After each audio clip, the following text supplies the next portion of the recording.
Okay, Madam Sarah. This is the cover by Cornelia Otis Skinner. That is the author. Published 1967. Um, Copyright 1966. This is a book has damage. Simultaneously published in Canada at the same time. Jumping to the introduction because the contents actually are quite interesting. This is not they. This is the image of Sarah Bernhardt. You see it? Yeah. By Cornelia Otis Skinner. Yeah, the introduction, the contents is interesting because it has little blurbs on each title, and it's lovely. Okay. Introduction. What does the name Sarah Bernhardt mean in America today? To the dwindling number of playgoers lucky enough to have seen her when her artistry was still a powerful enchantment, perhaps a treasured memory. To the average educated adult, merely a figure in theatrical history along with Sarah Siddons or Edwin Booth. To the younger generation, apparently little or nothing. I recently mentioned this name to a group of university drama students and was stunned to hear one of them ask, who was Sarah Bernhardt? A question which to me can cast considerable light on that university's drama department. My impulse was to cry out, who was Sarah Bernhardt? Who, in her prime, was known as the eighth wonder of the world, and even in her declining years as the greatest personality France had had since Joan of Arc. Who, in every civilized society of the globe, was received with more frenzied enthusiasm than kings and military heroes in her own day or Presley's and Beatles in ours. Who had emperors kneeling at her feet, crowned heads showering her with jewels, and adoring mobs throwing their jackets on the ground for her to walk on. Whose opening nights roused more public excitement than all the Hollywood premieres of the 1920s and 30s, whose publicity throughout her long career, it lasted for almost 61 years, was so vast, one computation expert figured out that if the newspaper reviews and magazine articles written about her were to be pasted end to end, the streamer would reach around the earth, while a pileup of her printed photographs would equal the height of the Eiffel Tower. Who was Sarah Bernhardt? Who was Napoleon Bonaparte? As a matter of analogy, Bernhardt and Napoleon had many qualities in common. Both were conscious geniuses who brooked no contradiction, both colossal egoists. Both had burning ambitions for personal glory, which each attained. Both were bold adventurers, yet careful organizers. Both had chronic ill health, yet boundless, self-renewing energy. And both were supreme showmen. It was David Garrick who, in the 18th century, remarked bitterly, "An actor's name is writ in water," a statement sadly true regarding the great artists who lived before the days of good photography or mechanical reproduction. Who knows what Siddons was like, or Edwin Booth, or even Garrick himself, and who in imagination can experience the spectator's spellbound reaction to the uncanny magnetism of Sarah Bernhardt? The jerky flickers of her film Queen Elizabeth, shot in 1912, when she was 68, can give no inkling of her power and seductiveness any more than do the squeaks and scratchings of her early Victor recordings recreate the magic of her celebrated golden voice. Time is bound to have dimmed the treasured memories of those elderly few who saw her in her autumnal heyday. And as for those of us not quite as elderly, who were taken by our parents to see her when we were very young and she was very old, our memories are less cherished. For them, by then, her haunting face had taken on the spectral quality of an ancient hag. Her tiger-like grace of movement had been curtailed by the amputation of a leg, and the famous voice was less one of gold than of tin. The theater lover who could only read about the acting of Sarah Bernhardt can form no clearer picture of it than can the opera devotee, her in his mind's ear, the singing of Adelina Patti. here. It says her in his mind's ear, but I think here in his mind's ear. Hmm. I once asked my father, himself a magnificent player, if he considered Sarah Bernhardt to have been the greatest actress he ever saw. I don't know, he said, then added, certainly she was the greatest showwoman. And when I asked him how he'd compare her with Eleonora Duse, he replied, Duse was all thought and poetry. And he paused, then added, but Bernhardt was an incandescent light. She was a kind of idle woman. Max Beerbohm said that she gave an impression of lurid supernaturalness. Another critic said that watching her was as fascinating as watching a wild animal in a cage. Stark Young wrote that there was something mythical about her, like a volcano, that sincerely hardly concerned. That sincerity, say that again. Stark Young wrote that there was something mythical about her, like a volcano, that sincerity hardly concerned her, any more than sincerity concerns the sun or the wind. She amazed, thrilled, defeated, and exalted her audiences. As late as 1915, her American manager wrote, she will be remembered as the woman whose influence over all who saw and heard her was a psychic mystery that will never be explained. She acted with unerring instinct and with no intellectual approach to any role, but with emotional concentration and a fervor that was almost fanatic.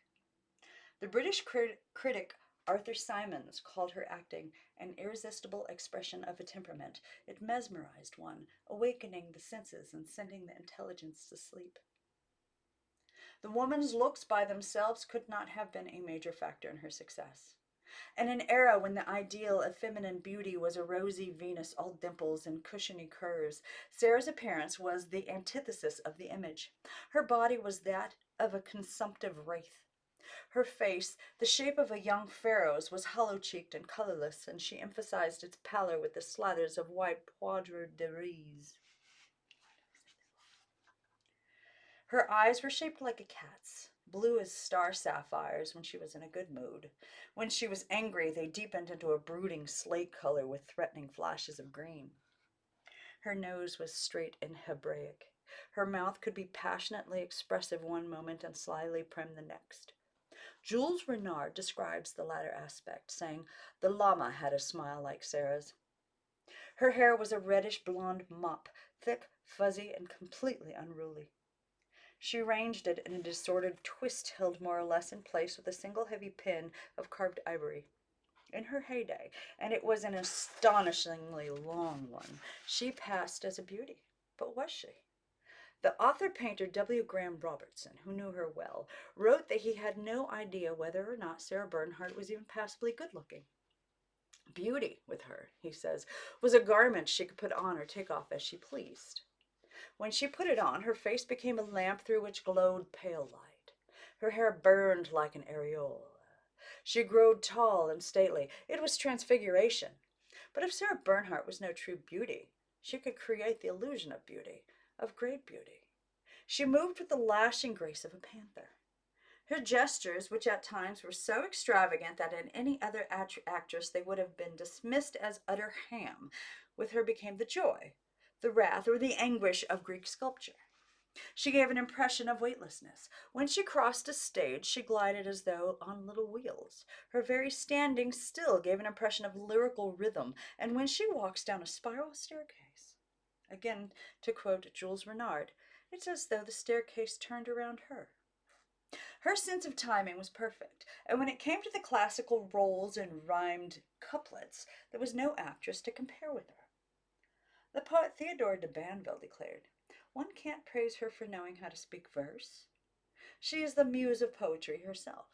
Neither intelligence nor artistry have anything to do with it. She is guided by a secret instinct. She recites as the nightingale sings, as the wind sighs, as water murmurs, as Lamartine once wrote. Apparently at the sound of the voix d'or, every critic forgot to criticize and went into almost mawkish rhapsodies. The impeccably British man of letters, Maurice Baring, likened it to a symphony of golden flutes and muted strings, a silver dawn lit by lambent lightings, soft stars, and a clear-cut crescent moon. The critic Jules Lemaitre called her voice a caress which strokes you like fingers, so pure, so tender, so harmonious that if one fine day Madame Sarah Bernhardt ceased to speak and began to sing, it would not surprise me. It could also rumble menacingly or ring forth with the power of a clarion trumpet, especially in those long passages of mounting vocal crescendo the French called tirades. Lytton Strachey said that in it there was more than gold. There was thunder and lightning. There was heaven and hell. That voice is forever silenced, and, in spite of all the writing that attempts to describe it, the acting of Sarah Bernhardt lies buried with her body in the ceremony of Père Lachaise. Her legend, however, lives on. Actually, the legend began early in her career and kept going full tilt up to her death and even after. No actress in the history of the theater ever had more written about her, more gossip, true or false, told about her, more ecstatic praise or vicious censure showered upon her. Raising her eyes to the ceiling or the heavens or whatever was directly overhead, in an inherent mannerism which her detractors called her act of posing for the Assumption. She'd wail in tones of a martyr, "I am the most lied about woman in the world." There is little doubt that she seldom made any effort to counteract the lies or to reform the behavior which gave rise to them, and which at times was outrageous. With her, to scandalize was a lark. However, she knew when to scandalize and when not to, for she was a born showwoman, and back of all the exhibitionism was the dedication of a serious artist who realized that notoriety was ephemeral while art was long.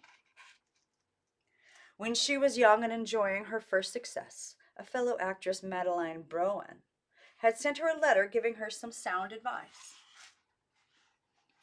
If you want to remain the you you're creating, be prepared to rise on a pedestal constructed of calumnies, gossip, adulation, flattery, lies, and truths. But once you're up on it, stay there and cement it with your work and your excellence. Then the malicious ones who unwittingly furnish the materials for the edifice will try to knock it down. But if you are true to your art, they will be powerless. That is my wish for you, dear Sarah, for you have an ambition for and a thirst for glory. That indeed she had. Andre Castellet, in his excellent book on Bernhardt, says that she was intoxicated by her first success and remained intoxicated throughout her career. She accepted the fact that she was the greatest actress of an era as logically as Victoria accepted the fact that she was Queen of England. On her initial visit to America, when the crowds went wild over her, one reporter exclaimed, "Why, New York didn't give a Dom Pedro of Brazil such ovation." Sarah sternly announced, "Yes, but he was only an emperor."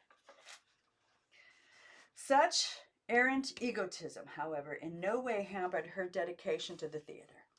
No actress ever approached her profession with more fervor, more serious study, more hours of relentless work. When she was directress of her own theater,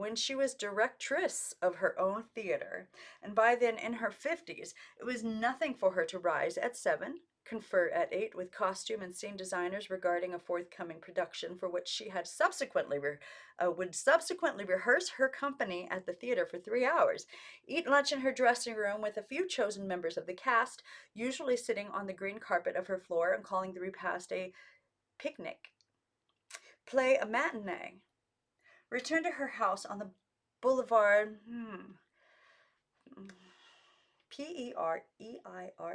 Pereire, where at 6 she'd receive her daily salon of close acquaintances, go back to the theater for an evening performance, eat supper at home with friends, then study a new role until 3 or 4 in the morning. There was never an idle half hour in her day. Once she was toying with the notion of playing Shakespeare in the bard's own language. She engaged a professor to teach her English, but with the warning, "I can give you only 45 minutes, and you'll have to make it at 2 a.m. as I'm completely booked up.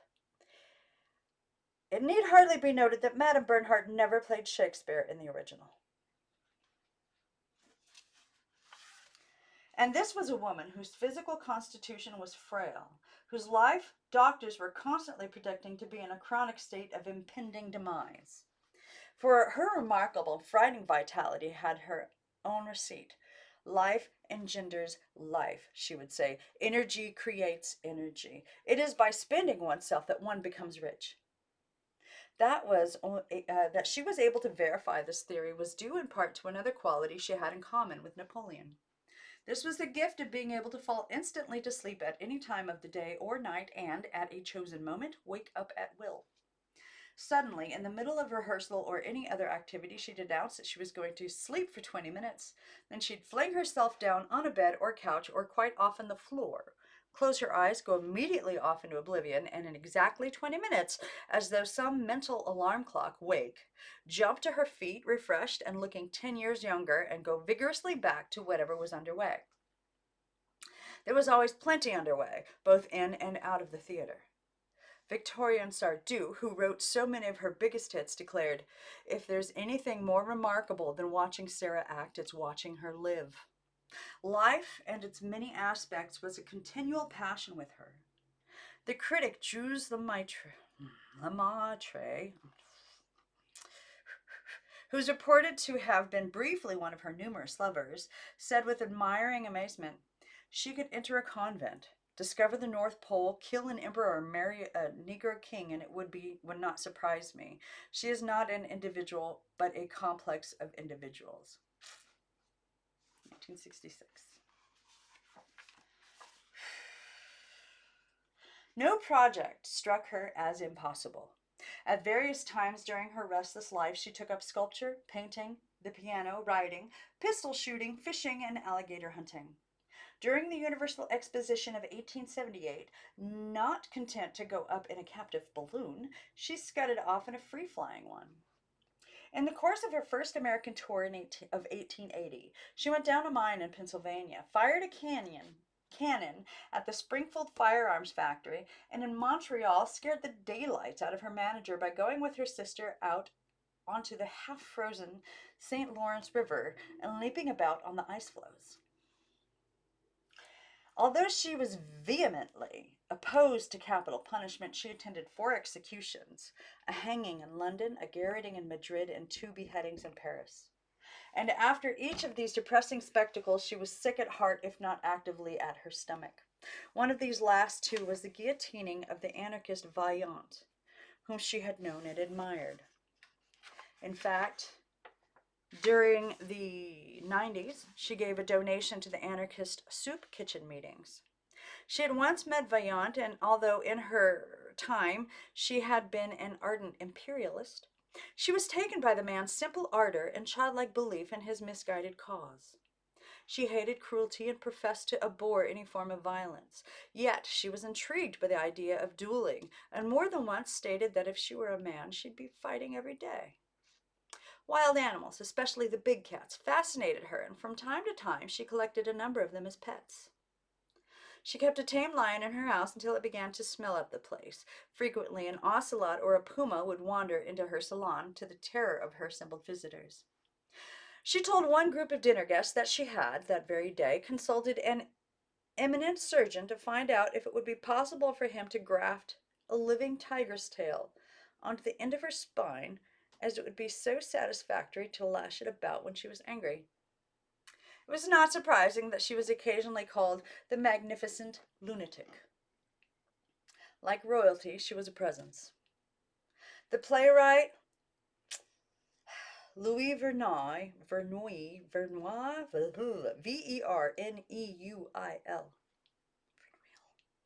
who must have known Sarah well, as she was married to her granddaughter, said that he never saw anyone, as he was married to her granddaughter, said that he never saw anyone, famous or obscure, who on the first meeting her was not struck with visible emotion. She knew it, of course, and played on it. It was characteristic of her, often as not, to put the obscure newcomer instantly at ease and gleefully keep the famous one in an awkwardly interminable state of awe. While receiving friends or strangers in her dressing room, the chair on which she sat took on the appearance of a throne. In her living room at home, the fur-strewn couch on which she sprawled amid innumerable cushions became the divan, I don't know words, of a Byzantine empress, or the barge of Cleopatra. Her faithful coterie of intimates was spoken of as the court. Again, in the case of royalty, her public felt that she belonged to them. They seldom referred to her by her full name. To them, she was simply Sarah, as England's ruler was Victoria. To some enthusiasts, she was Sarah the Divine, and occasionally just La Divine, which was not too exaggerated, as there was something goddess like about her. It was protocol for the members of her company to address her as Madame Sarah or Madame Sarah, and the great actor Lucien Guitry, who worshipped her, said it should be spelled Madame Sarah, M-A space D-A-M-E space Sarah, because to him she would always be Notre Dame du Theater, the Notre Dame of theater.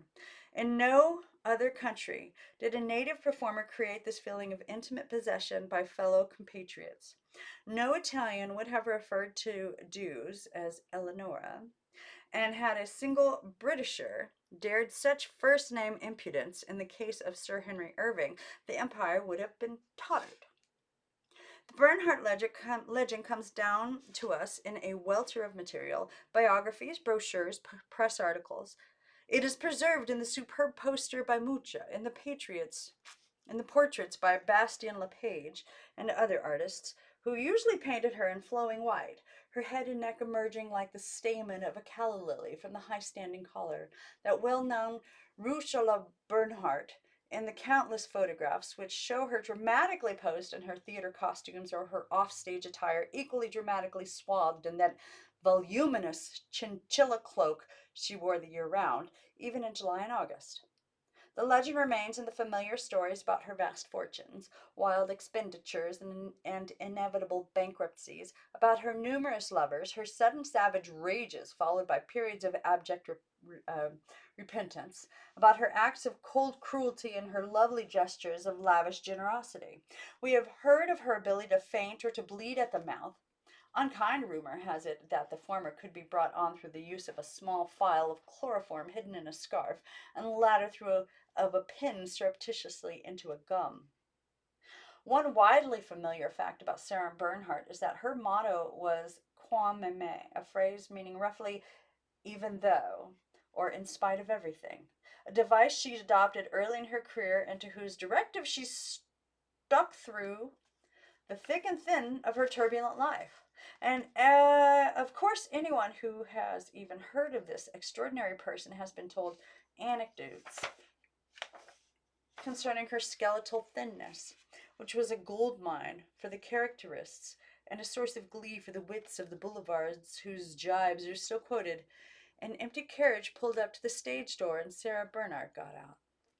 One columnist declared that La Divine never needed an umbrella, as she was so skinny she could walk between the drops of rain. Another cautioned her against going near any large dog, as a creature might mistake her for a bone and start gnawing. One cartoon showed several reporters apparently looking for some object on the ground. The caption reads, "These gentlemen are searching in vain. To escape the press, Madame Bernhardt has hidden herself between two paving stones." At one cafe gathering of literary cronies, Alexandre Dumas, the younger, whose Lady of the Camellias was for years on end to be a surefire moneymaker for them both, remarked, "You know, she's such a liar, she may even be fat." She was indeed frequently a liar. It was all part of her exuberance. Even kind Madame Gerard, her close companion for years, had to admit, "She'll say anything for the pleasure of saying it." She knew the value of a good remark as she knew the value of a good scene. It mattered little if both were make-believe. Off stage or on, she never stopped acting, and her sentiments Her statements, no matter how exaggerated, sounded convincing because she was acting them. She told a group of dinner guests she had it on good authority that the Shah of Persia had been so impressed by the beauty of the Paris Opera Ballet, he had issued an order for all members of his harem henceforth to be dressed in ballerina tutus. A rather appalling idea she dreamt up on the spur of the moment.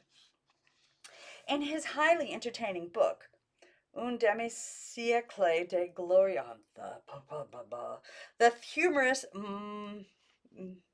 Michel Georges Michel, see, this is Glorias Theatratalis. It's horrible. I slaughtered it. I'm sorry.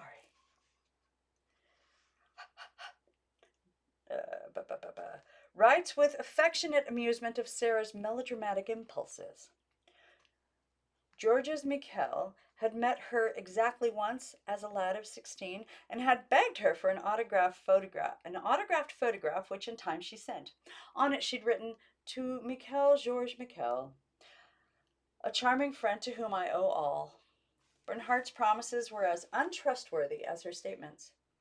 Even the members of her devoted court learned not to put much faith in them, and in her own memoir she herself admits, "I promised everything with the firm intention of keeping my promise, and 2 hours later I've forgotten.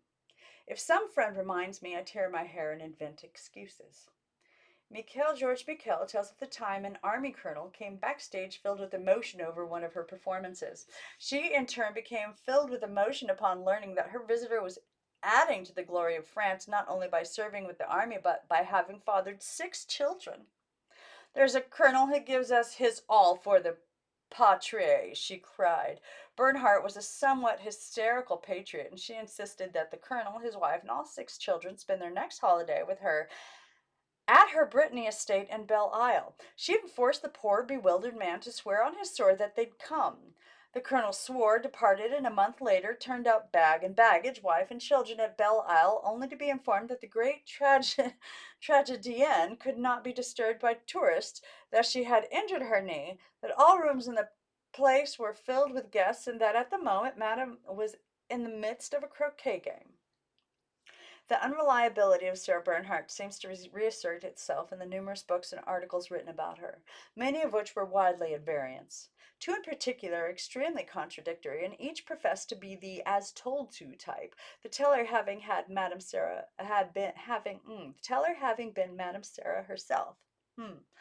Lysiane Bernhardt, Maurice's daughter, writes as though her grandmother were sitting beside her, all but guiding her hand. This version is highly laudatory, as Lysiane had was starry-eyed with chronic admiration. She called her by the pet name of Great, which is the name of Sarah's grandchildren and great-grandchildren always called her, and apparently Great readily accepted the modest title. The other book, a work by Basil Woon, is less first-hand. His story was told to him by Madame Pierre Berton, who claims that she had it directly from Sarah herself with instructions that after the actress's demise, it be given out to the world. As Madame Berton was the widow of a successful actor-playwright who at one time had been Bernhardt's leading man as well as her lover, it is not surprising that this account is very much at variance, and frequently unkindly so, with that of the worshipful granddaughter.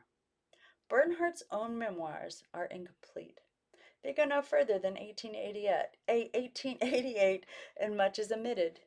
Her love affairs are politely glossed over, and her adored son Maurice suddenly appears as though he had been brought forth from the bulrushes at the age of 9. The present biography has tried to sort out from a mass of conflicting research what seems most likely to ring true.